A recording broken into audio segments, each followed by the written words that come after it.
საქართველოში იმ ფიზიკური პირების რაოდენობა, რომლებიც კრედიტს ვერ იხდიან, ბოლო 1 წლის განმავლობაში 2000-ზე მეტით, ბოლო 1 თვეში კი 1000-ით გაიზარდა.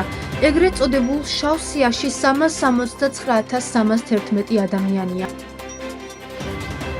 2025 წლის იანვრის სტატისტიკის მიხედვით, ფიზიკური პირები, რომლებსაც 30 დღიდან გადაგაცილება უფიქსირდებათ, 369,311 შეადგენს.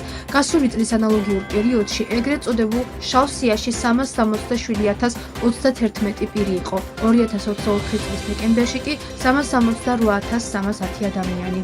აღსანიშნავია, რომ 369,311 ფიზიკური პირიდან, რომლებიც ცეცხლს ვერ იხდიან, 96,301 კომერციული ბანკების კლიენტია.